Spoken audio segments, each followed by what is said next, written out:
Good morning. It's a Friday morning here. I'm gutted that we haven't had the expected sort of like thunderstorms and rainstorms that I was hoping for because, to be honest with you, I am really rather fed up. Yesterday it was, I say I'm fed up. I'm not fed up of sunny, nice weather, but what I am fed up with is the interminable heavy pressure yesterday and the day before. That, the kind that gives you headaches. And the world could do with a bit of a wash, I think. It's a bit dusty out there, but it is what it is. And it will be fine in the grand scheme of things, I'm absolutely sure. Because that's what life is about, isn't it? So it's a bit grey today. It's the one blessed thing is it has been cooler. Blessed for me, perhaps not for other people. But I'm quite happy to have a bit of cooler weather, that's for sure. I'm also feeling a fair amount better at the moment, to be honest. I haven't been too well over the last day or so, a lot of which has to do with an upset stomach yet again, but I'm feeling better today, and not 100%, but better. I feel more alert, I've had better sleep, and I'm making right pig's ear of this, possibly, or possibly not. So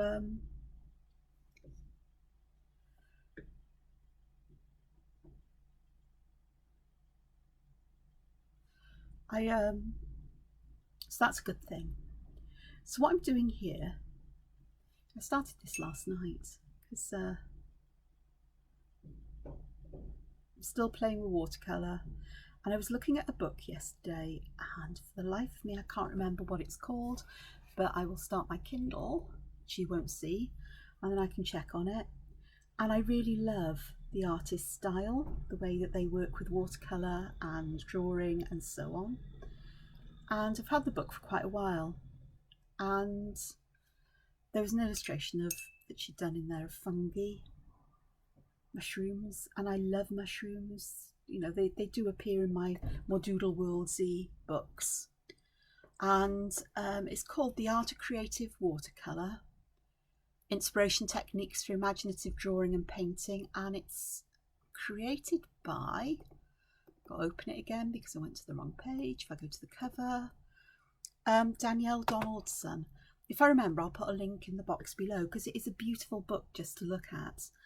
And her way of working seems to be a mixture of the so-called loose watercolour, where you work wet in wet, but also tight, where you can add glazes and leave the hard edges and things like that.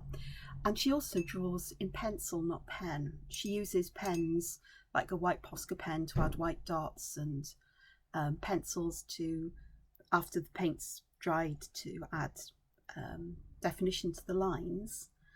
But she also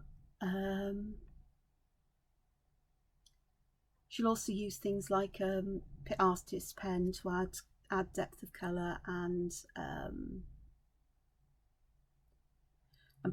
pattern rather with the artist's pens, but also pencils, watercolour pencils and ordinary pencils to add depth of colour and tone, if I remember rightly, which there's no guarantee I can because I've been looking at lots of books and lots of things, and I really like her style. The colours are soft, which is not an Angela style, as I think I've established here, really. I much prefer much more vibrant colours, but then I think she does as well. It's hard for me to describe. I'd have to look at the book and go through it like that. But I thought, okay, I like those mushrooms, let's give it a go. Draw them in with pencil. I've only done a small amount. I want to fill this whole area here, but I thought, no, I'll draw a small amount, let it dry, finish them and then add more, because that's how I prefer to work, to be honest with you. And it's been blooming lovely. I'm really enjoying this. I can happily say that. I really am enjoying this. And the lovely thing is that it's, again, it's about, for me anyway, it's about experimenting and exploring how I can get watercolour particularly to work for me, but not just watercolour, I mean it's all kinds of media. And it's a constant wonder to me. My one wish is that watercolours would stay as bright and vibrant when they dry as when they're wet. The colours do dim down, but that's why you can go back and add colour to them, which is what I'm doing kind of here. Now where did I put that? Up here. I've got some black.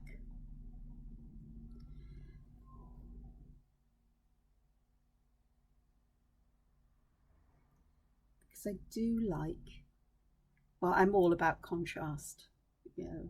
I think I like a big difference between shadow and light in my work. So learning how to get that in watercolour, being able to do that in watercolour is going to be a big boon for me, I think, in many ways. But learning to work with the unexpected in watercolour is something else as well. The unexpected effects that you can get when you drop wet and wet, or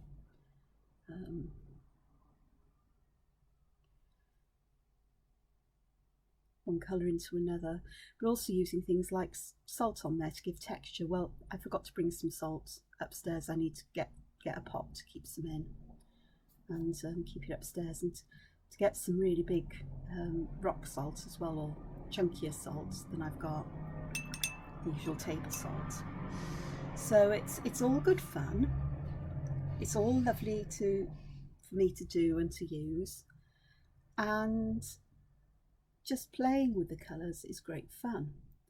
Now this morning, as I tend to do, as I come around in the morning, I often, before I can actually get my body to move the way I want it to, as in, can we get vertical, Angela? Nope, not yet. Nope, not ready, body's not ready. No, it's not going to do it.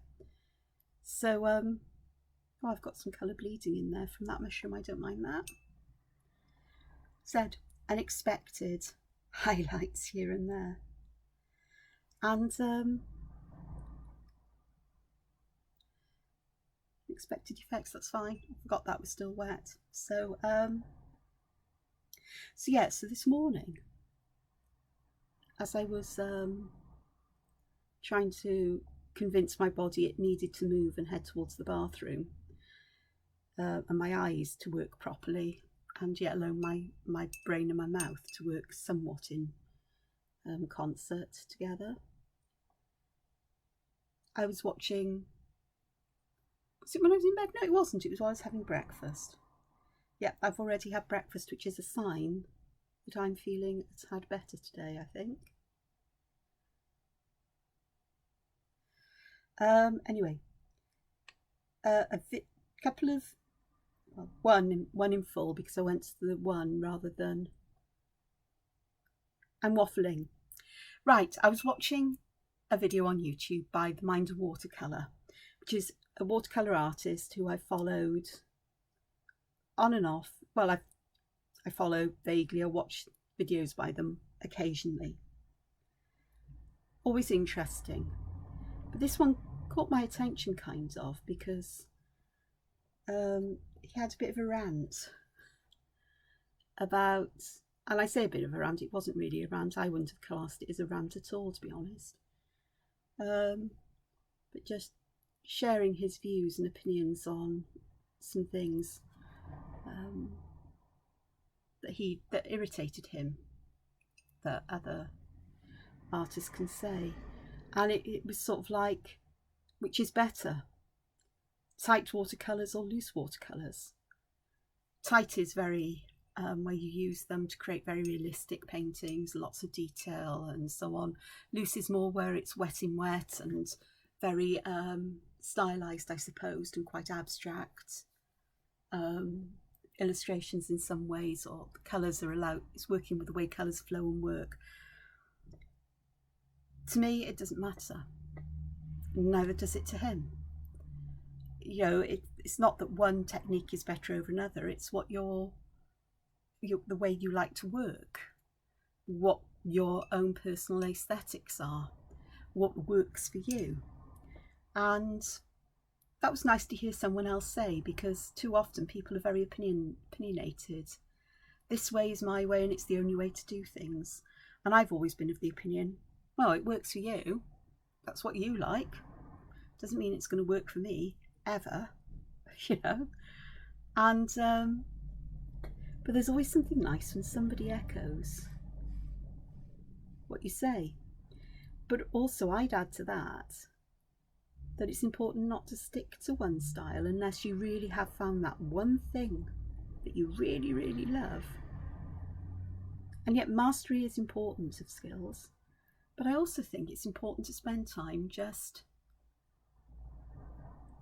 playing with different media, different ways of working, trying different things out, mixing different media together to see where it leads you, where it takes you. And what can I say? I think it's just how I am. Perhaps it's that, you know, I'm mostly self-taught. I only have what would be considered a high school education in art, really. So, you know, I don't think of myself as an expert on anything other than perhaps the processes involved in experimenting and trying things out and going forward in some way or another and seeing what happens and what works for you. Because that was always the impetus, I suppose, in the A-level art course I did, was try it, see what happens. Have you done this? No. Well, why don't you try this? See how it works for you. And I had a lot of encouragement. I wasn't told anything was wrong. I was given hints and tips on the better way, perhaps a quick way of doing the same kind of thing, or try this occasionally. And yeah, I tried all kinds of things, from working with clay and having it fired, and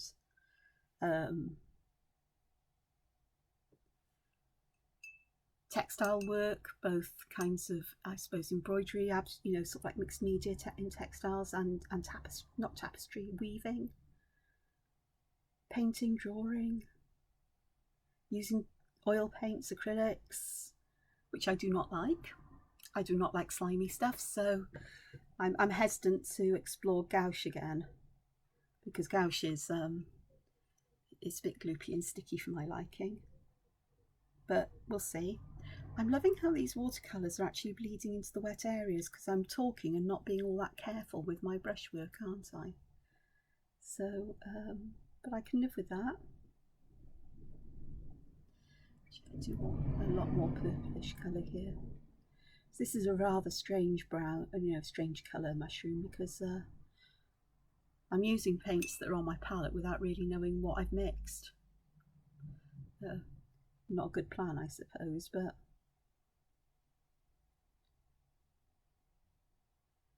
the theory is I might find some interesting combinations and then go, oh, how did I make that? Because I won't remember. But it's all good fun. Do you like some of these mushroom stems? So yeah, so to go back to the video, it was absolutely interesting to listen. It's not very long, and again, hopefully I'll remember. I'll mention it or provide a link to it in the waffle underneath the video, so you can have a look if you're interested. Because I like, you know,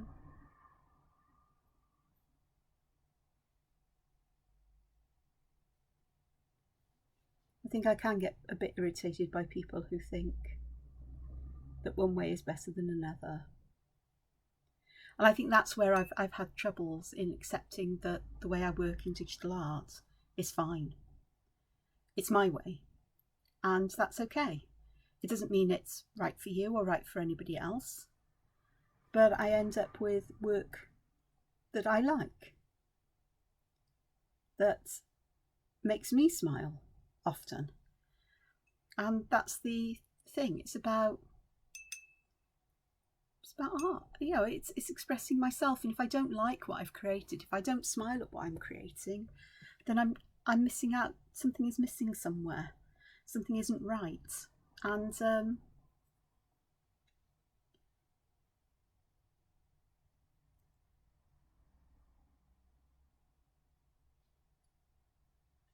I need to examine why I don't like it and to work that one out. So you know, it's the same when it comes to, you know, drawing for colouring books, because that's what I'm known for more than anything else in other colouring books I've done. And there, you know, I'm learning that I may be unhappy with what I've drawn even though other people like it. And the reason I'm unhappy is because I can't visualise it in colour. And I've learnt in the last week only, yeah, I can be incredibly slow and dim. And I'll be the first to admit this, that I really can be really, really dim when it comes to myself. But if I take that and just add some colour to it, it doesn't have to be anything fancy schmancy or whatever, pop it into Clip Studio Paint or Autodesk Sketchbook or some such. You know, those are the two I mainly use. And just see what it looks like when I've got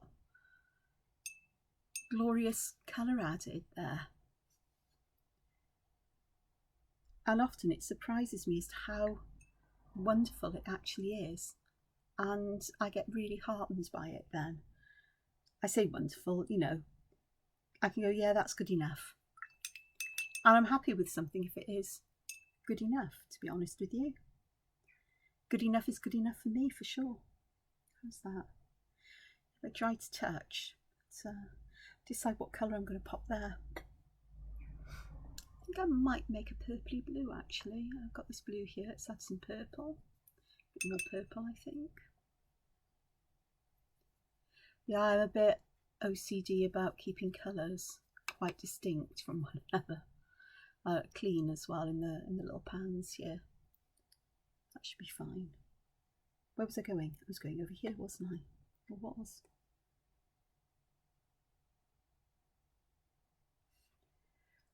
I've also discovered last night the joys of using a bigger brush. This is a size 6 and it's got a nice point to it so that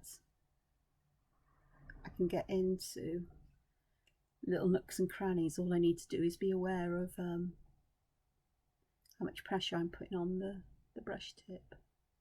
So I'm going to have to move this around this way because I'll be putting my hand on wet. Over there, that orange red. Right, just bring this back so I can dampen this down.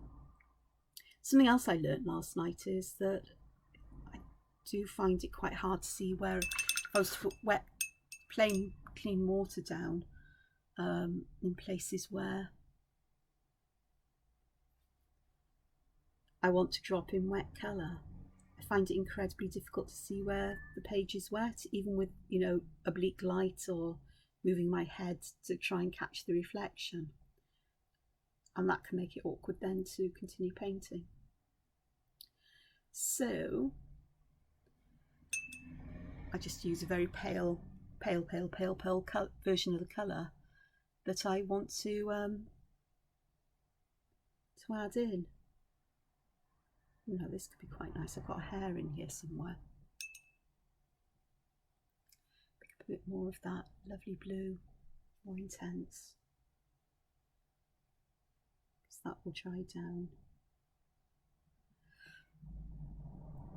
And here we need just a bit more purple, I think.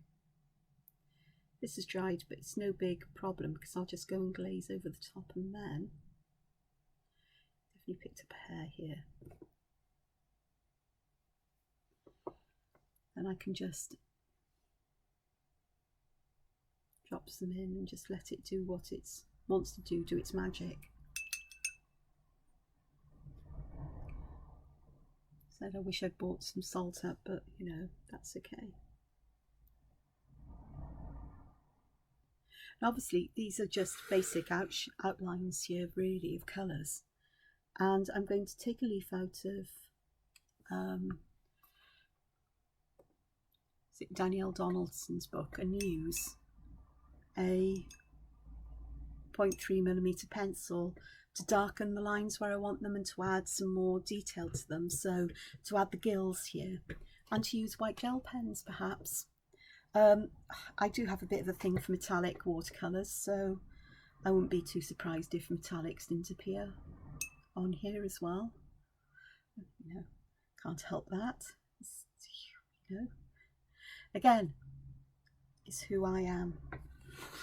It's my style, my aesthetic, and I can't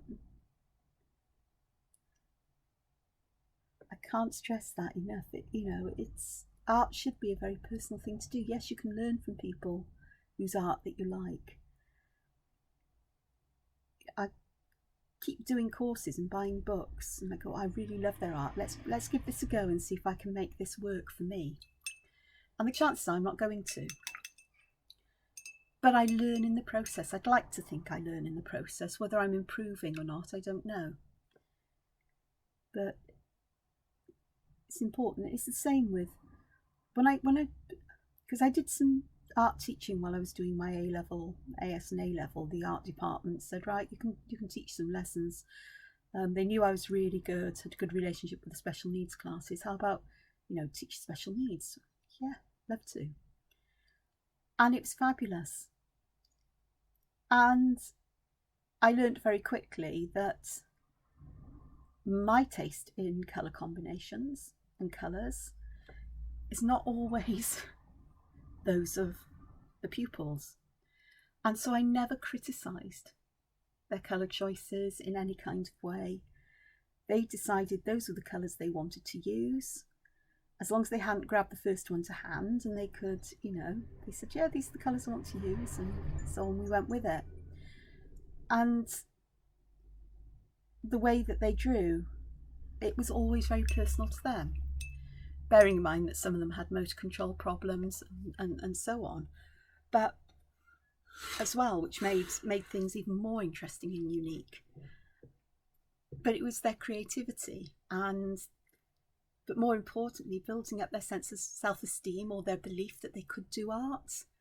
And when their art was put on the wall, because my science lab was where I taught art as well, and I dedicated a huge wall in my room to their work, you know, to the work of my art classes. And when I put a piece of work up from every single pupil in the classes I taught and change it round regularly, so at the end of a particular project, their work could be marked and it'd go up. And they used to get such a thrill, just a thrill of seeing their work amongst everybody else's and seeing how good it looked there. And I think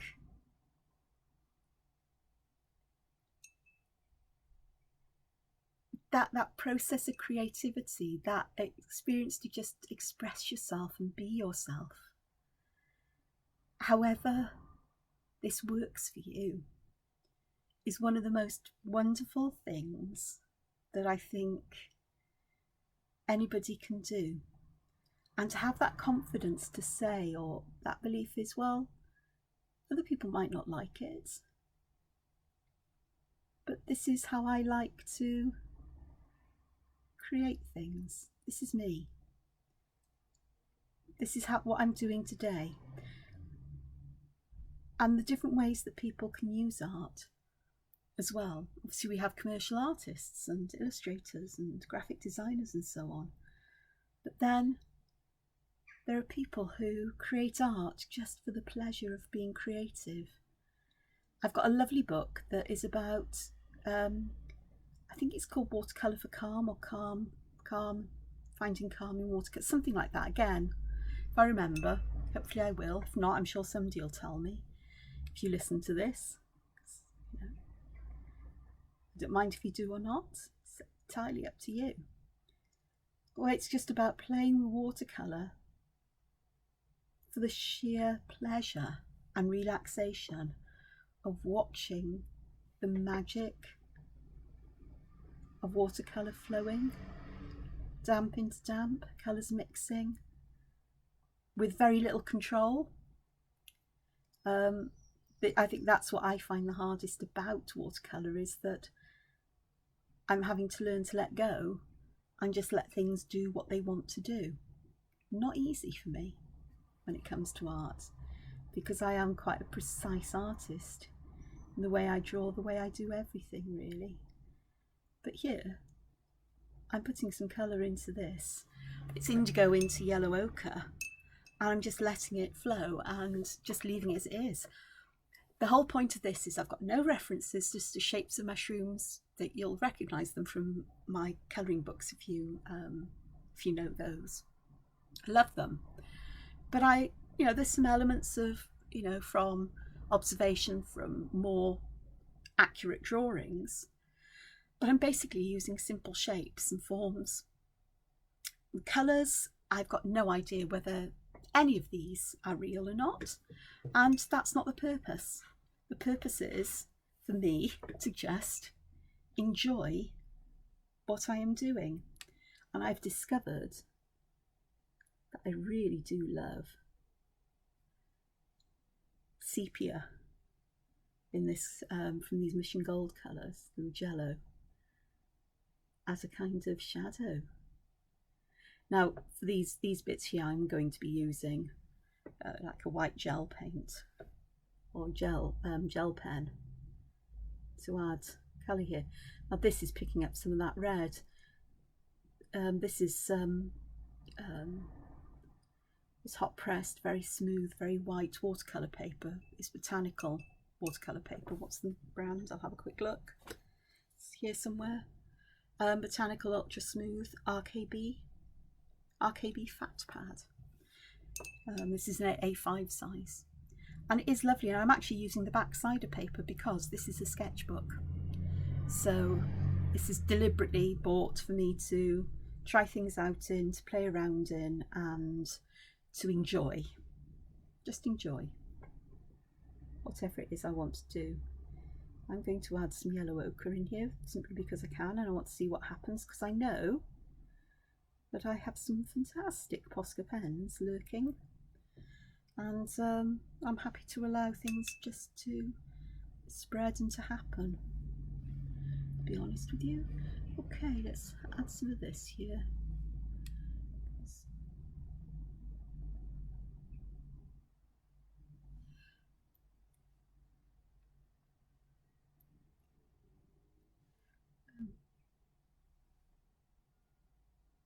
So there are so many ways of being creative and expressing oneself, and I don't think there's any one right way. I think there are lots of right ways, because if you find what works for you and you enjoy what you do and it brings you joy and pleasure, then what you're doing is right. And it doesn't matter what anybody else says. It may not be the way they work, it may not be what they particularly like, but you do. So I think my message here is just be who you are, enjoy what you enjoy doing.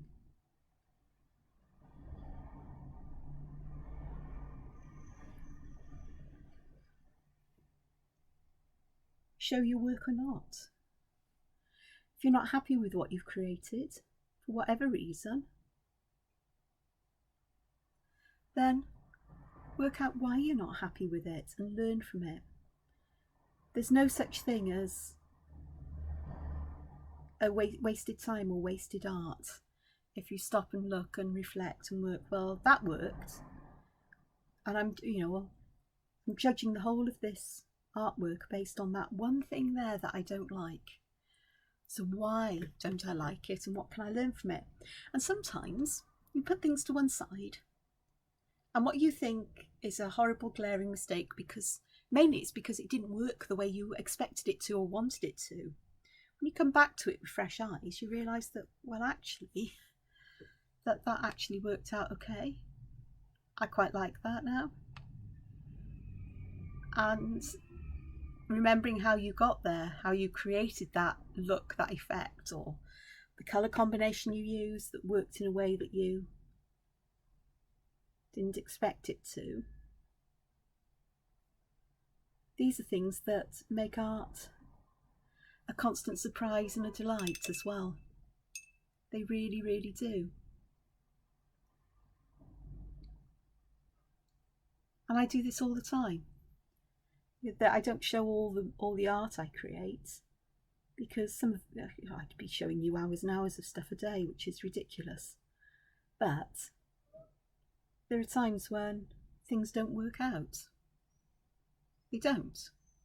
It happens with colouring templates. You know, I might think that I've done an okay job. I send it off to the editors and they point out things to me that I should really know by now, but I really haven't worked that one out. But I'm gradually learning, lessons are sinking in, and I'm not making quite so many Angela errors.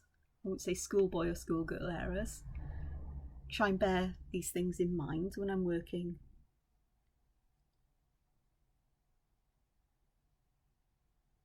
for a company, because they know what their customers want or what they want in their product. So I have to listen to them and try and follow what their desires are as much as I possibly can.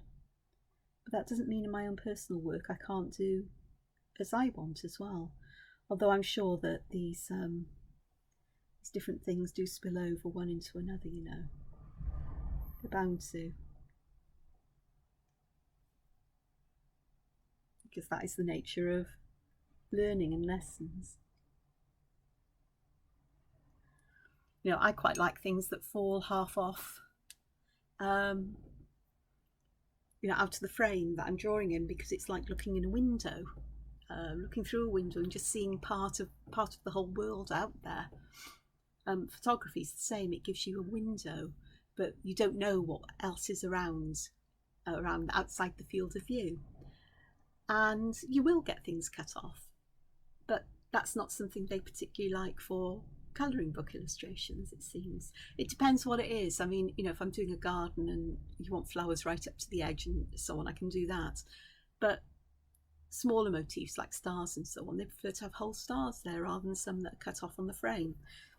Personally, I don't mind the ones cut off on the frame, but I follow what the editors like and what they think would work, and I go with that because they're the ones paying me. And you have to produce goods that are up to their standards, I suppose. Now that poor mushroom there has become a yucky brown. You may not see it, but it really is a yucky brown. I'm definitely going to add some more purple on the side here.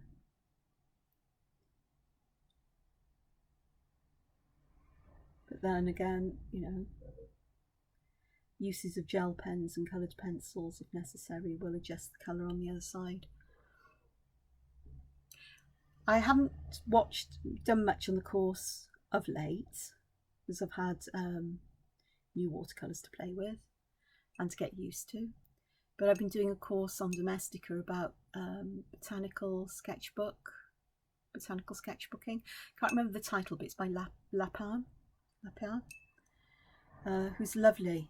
Fine line, black line drawings, watercolour wash, and some watercolour to get highlight and shadow, but intensifying that difference with coloured pencils, but using gel pens, Sakura Jelly Roll, coloured pens as well, to highlight areas and to lift the colours and to add subtle colours over the watercolour, so pinks and reds, which would make a kind of mud with greens and so on. And that's an interesting way. I'd never thought of doing that. So watching other people, seeing how they work, can bring out new ideas and new ways of working. And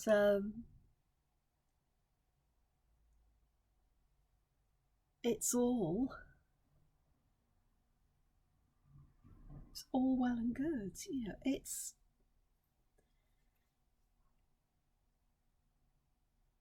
But it doesn't mean that the way you would prefer to work is wrong. It just means that it's different.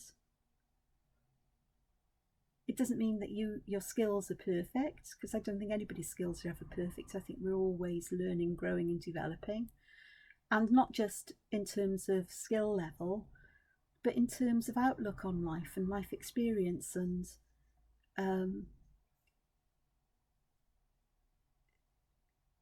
you know, just age, I suppose, and all the influences and the things that we see from the world around that make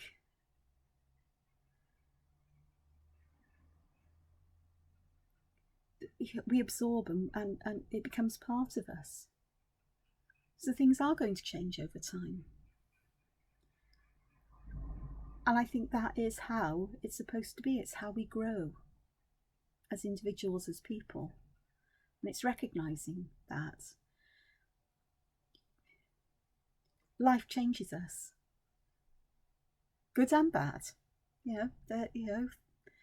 We can have good experiences, we can have bad experiences. That is life.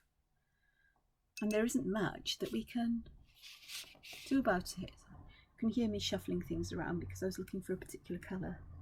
I couldn't remember where on the palette it is. So yellow ochre and some burnt sienna here, just because I can. This has dried a little bit over here, so this colour will stay a bit more intense there. But that's fine too. And if any overspills onto the stem of the mushroom, are they called stems? Well, it is now. That's fine by me. I don't have a problem or an issue with that happening.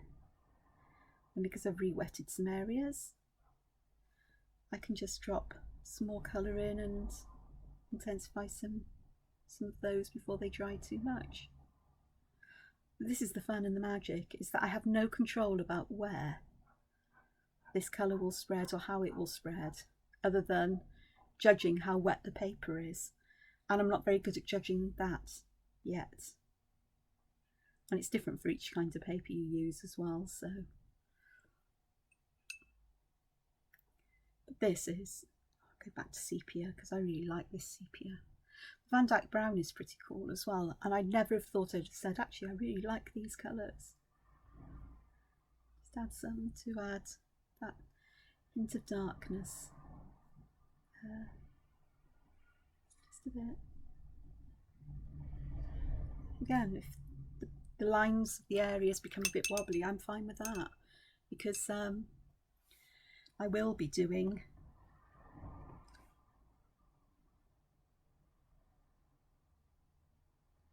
I just used a bit of yellow ochre in here because I do want to do some darkness here, I think, on this one. So that's what I'm all about, isn't it?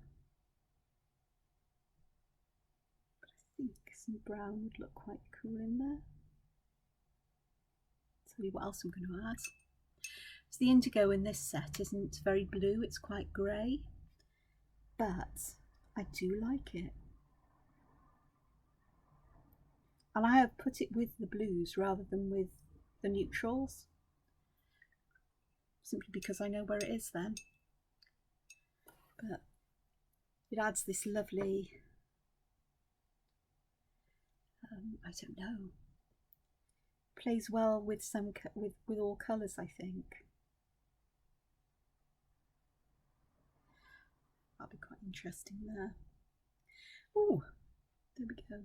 So I've had a bit of a, I wouldn't say rant, but I think I've aired my views on some things here. And I think we all have a right to do that. But I think we just all need to do what works for us, what we enjoy doing. And I think that joy of what we do is then spread with people who view our art. That's, or creativity in any form. Yeah, I shared, was it yesterday or the day before on Facebook? I think it was is it the Met Museum or something like that? The most gloriously decorated cakes, and the creativity involved in creating those.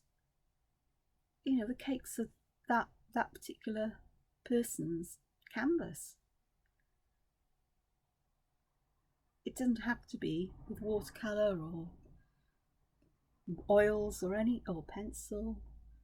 Think about it. There are fantastic artists out there who do the most amazing thing with ballpoint pens. A humble ballpoint pen. And their work is absolutely fantastic.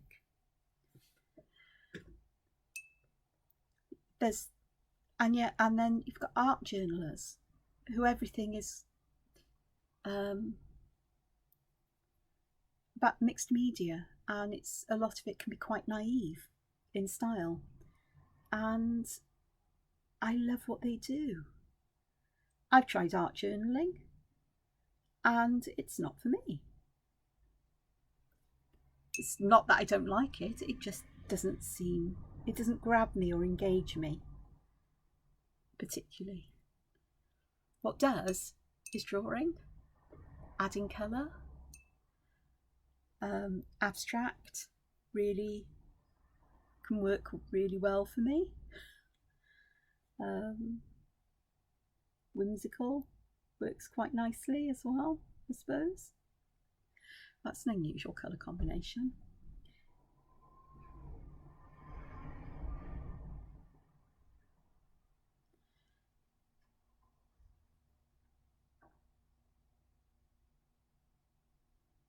I love the way I'm getting these little tendrils and things there. So this needs to dry for a bit, and I'm going to try adding some pencil lines to this before I draw any more mushrooms and colour them on here, because I'm eager to have a look and see what I can produce. I also know I can use coloured pencils to add areas of colour or to deepen colours that I can't get deep enough with the watercolours, because I've had the striping mushroom has had many layers on those stripes, and I love them, and I love the kind of, as I'm looking on the screen there, the kind of sense of dimension that I've got there, volume to it. But I want to add gills, and I want to add some more shadow and so on, and I like what's there. I like the colours. This has dried almost rusty. The blue isn't as intense perhaps as I would like, so while I'm just finishing off rabbiting here, perhaps I can try adding just a little bit more blue here and there, just to intensify that effect, because I love it.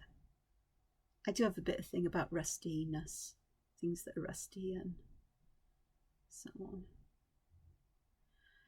And rather than allowing the paint to spread on its own, I'm making use of the patterns that have been developed as the paint spreads, to add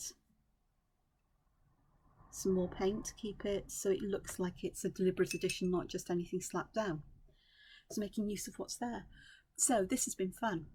I'm really enjoying this, and I think the last time I did was experimenting with watercolours.